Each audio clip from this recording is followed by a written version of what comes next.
परम पूज्य श्री साहिब जी, मंगलमय पूजनीय संत समाज, प्रिय सज्जनों एवं देवियों, इस समय हम सद्गुरु अभिलाष देव जी द्वारा रचित एक छोटी पुस्तिका हितोपदेश समाधान पर कुछ चर्चा कर रहे हैं। पिछले दिन के क्रम में ही आज पुनः शुरू करते हैं। आज का जो विषय है ये एक घटना पर आधारित है। ये सन 1965 के आसपास की बात है। गुरुदेव जी छत्तीसगढ़ में थे, पलारी नाम के गांव में, श्री परीक्षा साहिब जी की जन्मभूमि में। तो वहाँ पर एक भक्त थे फिरतू गौटिया। वे बूढ़े थे, बुजुर्ग थे, गुरुदेव जी की नई उम्र थी।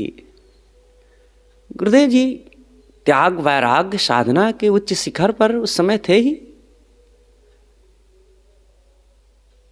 बाहर से गुरुदेव जी आए जब एकांतवास के पश्चात निवास पर, तो सज्जन फिरतू गौटिया जी स्नान वगैरह करके आए गुरुदेव जी से बंदगी करने के लिए। वो भक्त जरूर थे, गृहस्थ जरूर थे, लेकिन संत जैसे ही थे, बहुत अच्छे। रोज पाठ करते थे वे। शाम को रोज संध्या पाठ या बीजक का पाठ करते थे, अध्ययन करते थे, ध्यान करते थे। तो गुरुदेव जी के पास जब बंदगी करने के लिए आए, बंदगी किए, तो गुरुदेव जी ने उनका कुशल समाचार पूछा। तो उन्होंने कहा कि साहब हम तो कुछ कर नहीं पाते। तो गुरुदेव जी ने कहा कि कुछ ना करने के समान उच्च स्थिति और कुछ है ही नहीं। कुछ ना करना एक बहुत बड़ा काम है भगत जी। संसार में इससे बढ़कर के और कोई काम है ही नहीं। परंतु जब सचमुच कुछ ना करे तो, गुरुदेव जी ने कुछ देर बोला, उसी को बाद में फिर लिपिबद्ध कर लिए, और वही ये विषय है। कुछ ना करने के समान उच्च स्थिति संसार में अन्य कोई नहीं है। परंतु जब सचमुच कुछ ना करे तो, अन्यथा जो करना चाहिए वह तो करे ना, और जो नहीं करना चाहिए उसको बिना किए रहे ना, तो यह ठीक नहीं है। करने से जो कुछ मिलता है वह अल्प होता है, अर्थात वह थोड़े समय रहता है। अतएव क्षणभंगुर वस्तु से हमें संतुष्टि नहीं मिल सकती है। जो अल्प है वही क्षणभंगुर है, और करने से जो मिलेगा वो अल्प ही होगा। कोई भी चीज जो करने से मिलता है वो अल्प ही होता है। करने का मतलब इंद्रियों से, हाथ पैर से। तो क्या करेंगे?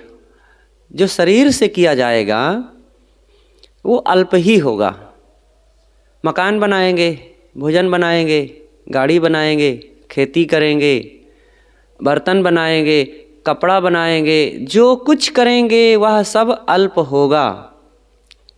2 दिन, 4 दिन, 10 दिन, महीना, 10 महीना, साल, 2 साल, 10 साल, 50 साल, 100 साल, यही तो सब, इतने तो रहने वाली चीजें हैं। और भी कोई चीज रह ले, 5000 साल रह ले, वो भी तो अल्प है इस अनंत काल के प्रवाहित जगत में। जो कुछ करने का परिणाम होगा वह अल्प होगा, क्षणभंगुर होगा, और इन क्षणभंगुर चीजों को प्राप्त करके कोई भी स्थिर शांति नहीं पा सकता। यदि स्थिर शांति पाना है तो अनल्प की ओर चलें, जो नित्य है, जो शाश्वत है। और वह केवल एक ही काम है, वह है अपनी तरफ लौटना, अपने स्वरूप में ठहरना। यदि किसी पुस्तक के लिखने में आनंद आ रहा है तो कब तक आएगा? जब तक लिखेंगे तब तक। और जब आप लिख चुकेंगे, विषय खत्म हो जाएगा, तो आपका आनंद भी खत्म हो जाएगा। आप किसी से मिलने के लिए चले, कोई बहुत प्यारा मित्र है और मित्र के मिलने की खुशी का आनंद हो रहा है, फिर मित्र बिछुड़ जाएगा तो आनंद भी खत्म हो जाएगा। आप कोई चीज़ खाने के लिए बेताब हैं, बहुत स्वादिष्ट बहुत उत्तम चीज़ है, तो खाने तक आनंद रहेगा, खाने के बाद आनंद खत्म हो जाएगा। इसी प्रकार और भी कोई चीज़ मिलने की बात होगी, आपको कोई गाड़ी मिल रही है, मकान मिल रहा है, कोई पद मिला हुआ है, आप बहुत बड़े प्रबंधक हो गए हैं, नेता हो गए हैं, तो जब तक आप उस दशा में हैं उसका आनंद रहेगा और उसके पीछे भी बहुत सारी चिंताएं, इच्छाएं, कामनाएं परेशान करती रहेंगी और फिर वो पद, वो अधिकार, वो अवस्था छूट जाएगी। अगर उस दशा से, उस पद से, उस अवस्था से आपका सुख आज है तो वो चीज़ छूट जाएगी तो सुख भी खत्म हो जाएगा। ये सब करने का परिणाम है, कर करके यही तो मिलेगा। लेकिन एक काम ऐसा है जो बिना किए मिलता है, वह है निज स्वरूप। वहाँ करना नहीं है, बस समझ करके जो कुछ हमने क्रिया का वेग अंदर में भर रखा है, देखने, सुनने, खाने, छूने, भोगने आदि आदि के जो संस्कार, इंद्रियों द्वारा किए गए कर्मों के संस्कारों को जो हमने भर रखा है, उस क्रिया के वेग को समाप्त करके अपने स्वरूप में लौटना, ये अक्रियता का फल है। क्योंकि स्वरूप ये कर्म का परिणाम नहीं है, वो मेरा अपना स्वरूप है। आत्मा, जीव, वो नित्य है। शरीर कर्म का परिणाम है, लेकिन आत्मा नित्य है, अनंत है। तो बाहर की जो चीजें हैं, करने से जो मिला है, वह हमें स्थिर शांति नहीं दे सकता है। क्रिया करके किसी प्रिय मित्र से हम मिलने के लिए जाते हैं तो संबंध काल का आनंद रहेगा, परंतु थोड़े समय में वियोग हो जाएगा। अतएव मित्र के मिलने के पूर्व और बिछुड़ने के पश्चात हम प्रिय मित्र के सहवास का आनंद नहीं पाएंगे, बल्कि मित्र के संबंध काल का कल्पित आनंद याद हो करके हृदय में कांटे के समान वो खटकेगा। जवानी आने के पहले तथा उसके चले जाने के पश्चात हम जवानी के सुख से रहित रहते हैं। कोई जवानी की कल्पना करता है, बूढ़ा ही है, अब दूसरे की जवानी देख करके ललचा रहा है। एक बच्चा है, दूसरे जवान को देख करके सोचता है मैं भी जवान हो जाऊंगा तो निश्चिंत रहूंगा, मेरे पास ताकत रहेगी, अधिकार रहेगा और किसी पर कुछ भी प्रभाव जमा सकूंगा। तो जो बूढ़ा सोच रहा है वो भी तो जवान हुआ था, क्या पा गया था? और जो बच्चा है अभी जवानी की याद में खोया हुआ है, 4 दिन में वो भी जवान हो जाएगा, पता नहीं चलेगा और उस जवानी में भी वो बिलबिलाते हुए समय को बिता देगा, इच्छाओं, कामनाओं में, राग द्वेष में, कमी में, मन की तमाम उहापोह में उसका समय बीत जाएगा, पता ही नहीं चलेगा कब मैं जवान था और जवानी का क्या लाभ मिलना चाहिए। इसलिए कल्पनाओं में समय को नहीं बिताना चाहिए। वर्तमान में जो भी अवस्था परिस्थिति है उसका सदुपयोग करते हुए मस्त रहना चाहिए। जवानी आने के पहले तथा उसके चले जाने के पश्चात हम जवानी के सुख से रहित रहते हैं तथा जीवन समाप्ति के पश्चात हम उस जीवन से रहित होते हैं। अतः काल से घिरी हुई बिछुड़ जाने वाली वस्तुओं से हमें सुख नहीं मिलता है। संसार की जितनी चीजें हैं, जितने क्रिया के फल हैं और जो कुछ हमारे आसपास बिखरा हुआ है, वो सब काल से घिरी हुई चीजें हैं। सब बदल जाने वाली हैं, सब निर्मित हैं। उदय व्यय, तथागत बुद्ध ने उसको उदय व्यय कहा है। और सद्गुरु कबीर कहते हैं, आदि अंत और युग युग देखो दृष्टि पसार। आदि अंत वाली चीज़ें कौन हैं और युगों युगों तक रहने वाली चीज़ें कौन हैं, जरा अपनी दृष्टि को खोल करके देखो। आदि अंत वाली ये क्षणभंगुर पंच भौतिक चीज़ें हैं और युगों युगों तक रहने वाली चीज़ निज स्वरूप आत्मा है। इसलिए विवेक करके देखो और जो नित्य है उसमें अपने मन को लगाओ। हम देखते हैं कि सुकुमार तथा नौजवानी अवस्था को प्राप्त व्यक्ति सौंदर्य माधुर्य से चमकता है। अनेक वस्त्र अलंकारों से सजी अपनी अतीव सुंदरी सर्वांग संपन्ना नौबाला के साथ अपनी मोटर कार में बैठ करके विहार करता है। विहार माने भ्रमण करता, यात्रा करता, सतमहले भव्य भवनों में क्रीड़ा करता है, वायुयान में भी उड़ता है, 25 भाषाओं का ज्ञाता है, 4 वेद 6 शास्त्र तथा 14 विद्याओं में प्रवीण है, धुरंधर कवि है, प्रवचनकार है, राष्ट्रपति है, विश्वपति है, प्रधानमंत्री है, बहुत बड़ी हुकूमत है और कहीं भी पहुंचता है लाखों लोग मिलकर के उसका स्वागत करते हैं, जय जयकार करते हैं। उपर्युक्त भोग ऐश्वर्य संपन्न व्यक्तियों को देख करके अज्ञानवश हम उसकी ओर आकर्षित होते हैं। हम सोचते हैं काश हम भी ऐसा होते तो कितना अच्छा होता, ये सब चीज़ें हमें भी प्राप्त होती तो बड़ा अच्छा होता। सोचो, हम भी तो कुछ प्राप्त किए हैं और ये लोग जो प्राप्त किए हुए हैं इनका छूट जाएगा, थोड़े दिनों में सब छूट जाता है। पूर्व के लोगों को देख लीजिए, जिन जिन स्थितियों को हम ललचा रहे हैं, पूर्व प्रधानमंत्री जो भी हुए, जो मुख्यमंत्री पूर्व के हुए, उनके स्थितियों को याद करो। आज वाले के लिए ललचा रहे हैं, काश हमारे पास भी ऐसा विमान होता, ऐसे महल होता, ऐसी गाड़ियाँ होती, ऐसा सम्मान होता, ऐसे बड़े बड़े मंचों पर हम पहुँचते। तो गुरुदेव जी इसमें उदाहरण दिए हैं।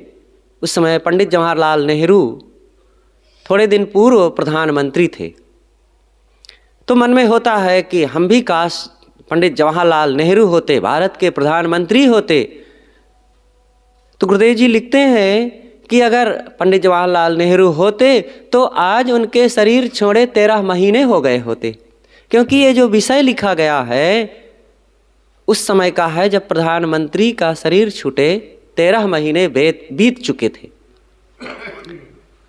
तो वे जहाँ पहुँचते थे लाखों लोग इकट्ठे होते थे और भारत के प्रथम प्रधानमंत्री, लेकिन अद्वितीय थे, महान थे, दुनिया का एक महान नेता था वो। अरे क्यों किसी के लिए ललचा रहे हो कोई वस्तु स्थिति को? अगर उसके लिए ललचा रहे हैं तो देखिए कि वो और किन किन समस्याओं से घिरा हुआ है, किन किन तकलीफ़ों से घिरा हुआ है, वह भी तो फिर हमें सब मिल गई होती। इसलिए चीज़ों को देख करके ललचाए नहीं।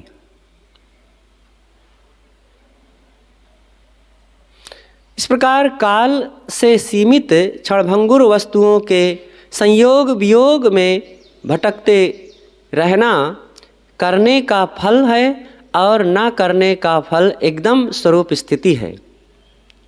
जो वस्तु मिलती है वह छूट जाती है और जब कुछ मिलती ही नहीं तब छूटती नहीं। सागर जी एक रेलवे स्टेशन पर मिलना अपनी पत्नी और के साथ एक बेंच पर बैठे हुए ट्रेन का इंतजार कर रहे थे। संसार का काम इतने में एक व्यक्ति आया की चीजें मिलती हैं और घूर करके उनकी पत्नी को देखने लगा। प्यारी प्यारी बहुत सी चीजें मिलती हैं और छूट जाती हैं, कि बाल बच्चे मिलते हैं छूट जाते हैं। उन्होंने दूसरी तरफ अपना मुख कर लिया और खड़ा देखता रहा। जब देर तक वो खड़ा रहा तो विद्यासागर जी ने उसको बुलाया और कहा कि भैया ये बताओ कि तुम एक दिन में कितना रुपया कमाते हो?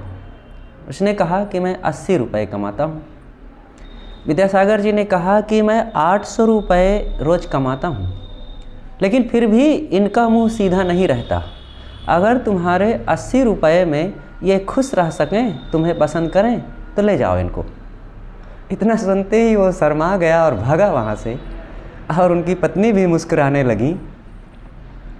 तो लोग दूसरे के रूप रंग चमड़ी को सहसा देख करके आकर्षित हो जाते हैं, लेकिन अगर उनके पूरे व्यक्तित्व को समझेंगे, स्वभाव को, उनके सुख दुख को, उनके रोग व्याधि को, उनकी आदतों को, इच्छाओं, कामनाओं, ज़रूरतों को देखेंगे, तो ये रूप का आकर्षण अपने आप समाप्त हो जाएगा।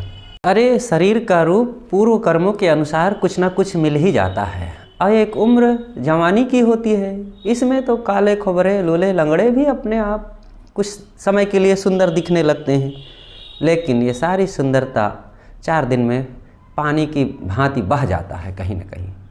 उस सौंदर्य को देखो जो सदैव एकरस शोभायमान लगता है, वो है अकृत्रिम आत्म चेतन स्वरूप।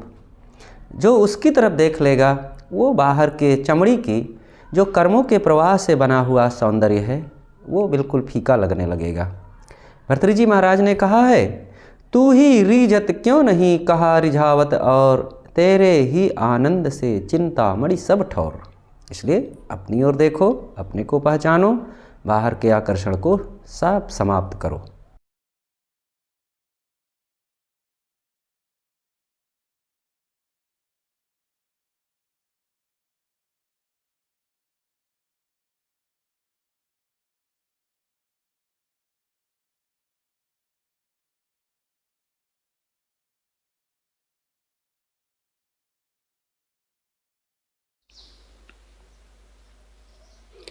अतएव कर्मों का फल बारंबार जन्म तथा उन जन्मों के पश्चात उन जीवन संबंधी अवस्था, प्राणी, पदार्थ, पद, परिस्थिति आदि क्षणभंगुर वस्तुएं ही मिलती हैं, जो हमसे छूटती रहती हैं। उनमें स्थायी सुख कहाँ? 100 वर्ष लंबी अवस्था वाले मनुष्य के सामने 1-2 क्षण का समय कुछ महत्व नहीं रखता। इसी प्रकार आदि अंतहीन त्रयकाल बाध रहित मुझे नित्य चेतन के सामने 150 वर्ष का जीवन तथा उसके संबंधित पद, परिस्थिति, अवस्था, भोग आदि का क्या महत्व है? 4 अरब 32 करोड़ वर्ष के माने हुए कल्प भी मुझ नित्य चेतन के सामने क्षण और पल के समान ही है। संसार की चीज़ें सब बड़ी क्षणभंगुर है। चाहे जितना महान कोई चीज़ कहलाती हो, लेकिन मुझे चेतन स्वरूप के सामने वो एकदम क्षणभंगुर है, बिल्कुल तुच्छ है। इस प्रकार काल से सीमित क्षणभंगुर वस्तुओं के संयोग वियोग में भटकते रहना करने कर्म का फल है, और ना करने का फल एकदम स्वरूप स्थिति है। बाहर से चाहे कुछ भी मिल जाए, वो सब करने का फल है, और वो सब क्षणभंगुर होती हैं, सब बदल जाने वाली होती हैं। तो एक छोटी सी बात पर गुरुदेव जी ने जो चर्चा छेड़ा था, भक्तराज फिरतू गौटिया ने जो कहा था कि साहब अब तो कुछ हम कर नहीं पाते, तो गुरुदेव जी ने कहा था कि भगत जी, ना करने से जो मिलता है वो बहुत सुखदाई और बहुत महान होता है, और करने से जो मिलता है वो क्षणभंगुर होता है। इसलिए उस महान फल की तरफ हम आकर्षित होवें, उसको प्राप्त करें, और वह है स्वरूप स्थिति।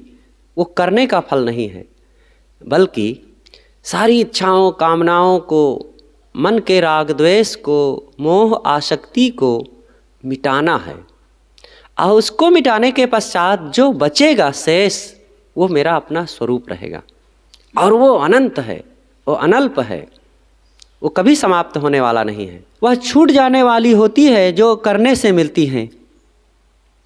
यह मिलना और छूट जाना संताप का घर है, और ना मिलना ना छूटना एक रस अखंड स्थिति है।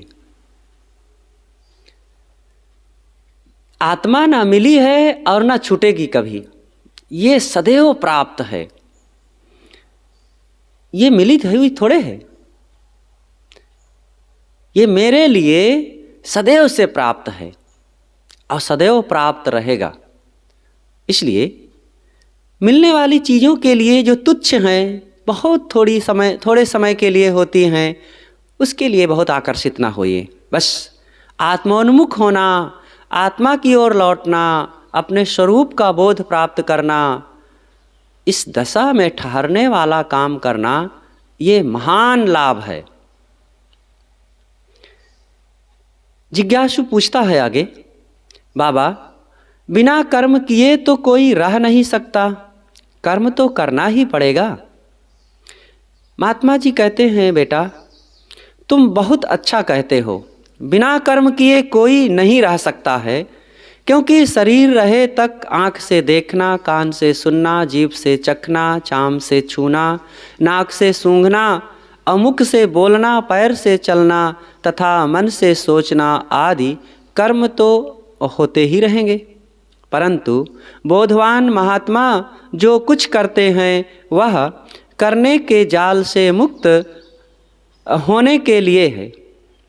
वे देखते हैं परंतु नाच, सिनेमा, ललना, श्रृंगार तथा अविकार उत्पादक दृश्य नहीं, बल्कि शुद्ध व्यवहार के लिए उचित दृश्य देखते या देखकर पथ चलते, सद्ग्रंथ अवलोकन करते, संत दर्शन करते आदि विचारवान विषय वार्ता, राग द्वेष की वार्ता, प्रपंच वार्ता नहीं सुनते। ज्ञान विचार की वार्ता सुनते हैं। वे खाते हैं परंतु नशा मांस नहीं, बल्कि निर्वाहार्थ शुद्ध अन्न जल फल आदि ग्रहण करते हैं।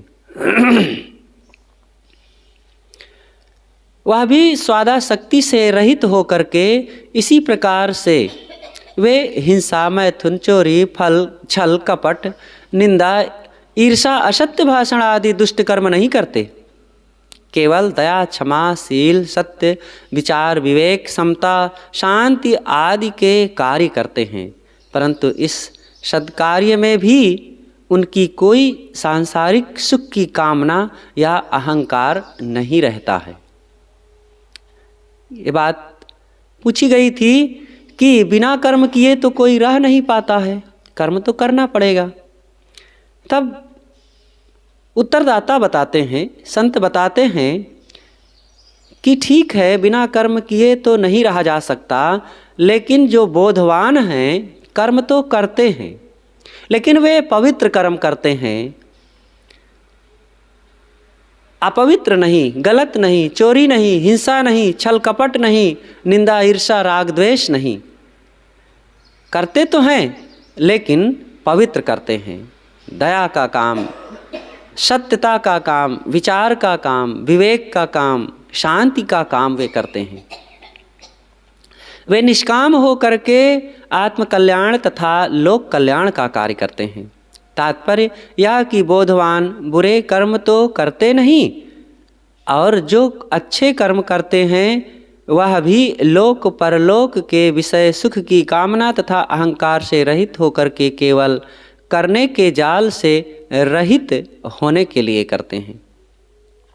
आपके प्रवचन में मैंने कई बार सुना है कि विवेक, वैराग आदि साधन करके मोक्ष प्राप्त करना चाहिए, तो इस कथन में तो मोक्ष भी कर्म का फल हुआ। महात्मा, मोक्ष कर्म का फल नहीं, प्रत्युत कर्म रहित होने का फल है। विवेक, वैराग्य आदि साधन किए जाते हैं कर्म जाल को नष्ट करने के लिए।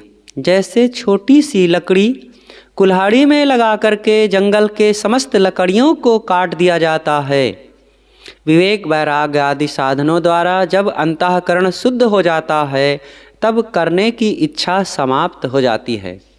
यही मोक्ष है।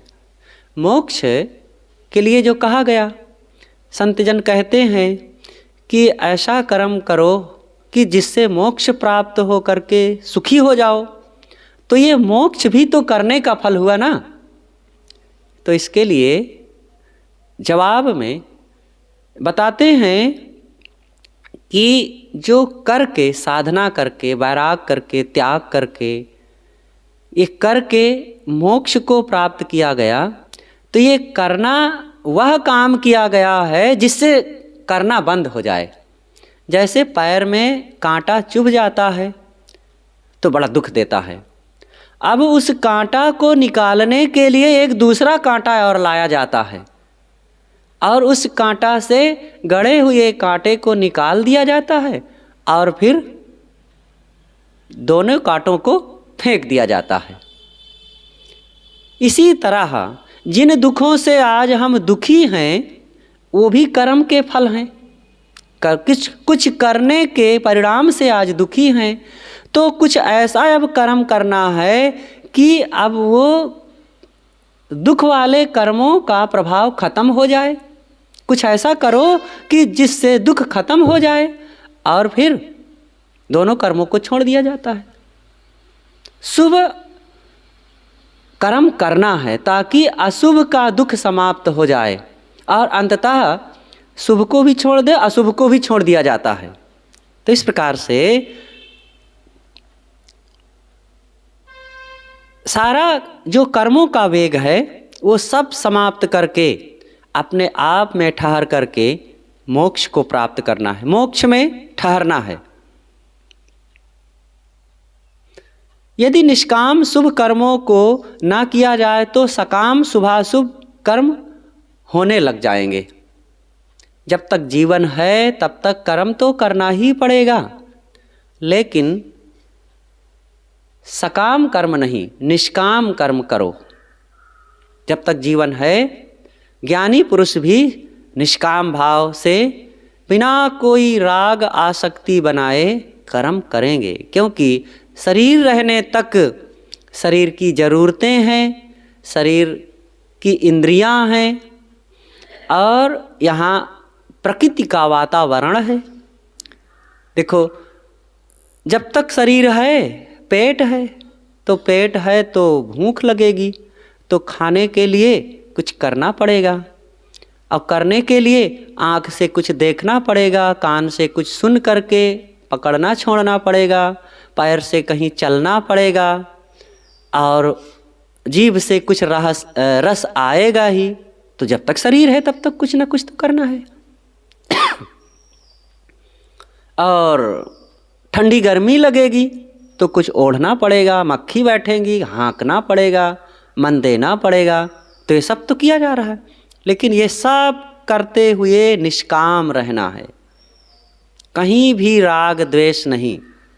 तो ज्ञानी पुरुष जब तक शरीर है तब तक उसको भी करना पड़ता है, लेकिन निष्काम भावपूर्वक।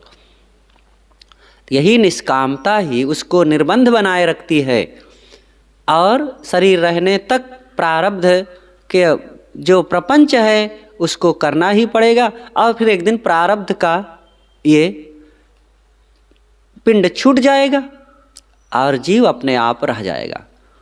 क्यों रह जाएगा अपने आप? क्योंकि पहले से उसने अब सकाम कर्म किया नहीं, मोह आसक्ति है नहीं, तो निष्काम है। अब उसको पुनर्देह में ले जाने के लिए कोई वासना नहीं है और जीव असंग होकर के यहाँ से शरीर से भी छुट्टी पाया और अपने आप में ठहर गया। अब कोई खिंचाव नहीं रह गया वासनाओं का। वासनाएं ही तो घसीट करके प्रकृति से जोड़ देती हैं और प्रकृति से जुड़ने के लिए किसी नर मादा के पास जाना पड़ेगा।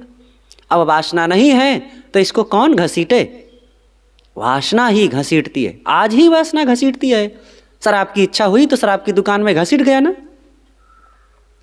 जहां जहां की इच्छा हुई वहां वहां चला गया। अतः कर्म की वासना मिटाने के लिए ही बोधवान कर्म करते हैं। कर्म करो, लेकिन कर्मों की वासनाओं को मिटाने का काम करो। कर्मों की वासना मिटाओ, अबोधवान यही काम करता है। इस प्रकार से आज का जो प्रसंग रहा कि पहला प्रश्न था कि हम कुछ कर नहीं पाते हैं, तो जो कुछ किया जाता है वो सब इंद्रियों द्वारा और पंच भौतिक तत्वों के संयोग को किया जाता है और यह सब क्षणभंगुर होता है। एक निष्क्रिय कर्म होता है और वह है स्वरूप की तरफ लौटने का। और अंततः स्वरूप में ठहरना, वो निष्काम दशा में ठहर जाना है, वो परम लाभ है। लेकिन वह भी वर्तमान में सारी इच्छाओं को करने का फल है। लेकिन जैसे एक गड़े हुए कांटे को निकालने के लिए दूसरे कांटे का सहयोग लेना पड़ता है, एक लकड़ी को काटने के लिए कुल्हाड़ी में दूसरी लकड़ी लगाना पड़ता है, मोटर से पानी निकालने के लिए पहले मोटर में पानी भरना पड़ता है, तब फिर पानी निकलता है। इसी प्रकार इन कर्म प्रपंचों से निकलने के लिए कुछ कर्म करना पड़ता है, निष्काम कर्म। तो इन बातों को बहुत अच्छे ढंग से समाधान गुरुदेव जी देते हैं। और फिर दूसरा प्रश्न आया था कि मोक्ष भी तो एक कर्म से मिलता है। हाँ, मोक्ष भी कर्म करने से मिलता है, लेकिन ये परिणाम है, मोक्ष एक परिणाम है, और वो परिणाम निष्काम कर्म का परिणाम है। और निष्काम होने के लिए साधना करनी पड़ती है। जो कर्मों के वेग में हम भटक रहे हैं, उन कर्मों को छोड़ना भी एक कर्म है। और छोड़ते जाओ, छोड़ते जाओ। एक कर्म है बोना उपजे बीज बहुत, और एक कर्म है भूनना उगे अंकुर सूत। दोनों तो कर्म है। बीज को बोना भी एक कर्म है, और बोने से बहुत फल मिलते हैं। बबूल के बीज बोइए, अब बहुत कांटे हो जाएंगे, बहुत पैर में गड़ेंगे, ये भी एक कर्म है। और उसी बबूल के बीज को आग में भून दो, एक भी पौधा नहीं होगा, एक भी कांटा नहीं होगा। बस कर्म तो दोनों है। इसी तरह सकाम और निष्काम कर्म है, और मोक्ष कर्म का फल है, लेकिन निष्काम कर्म का परिणाम है वो। तो आज का प्रसंग यहीं पर समाप्त होता है।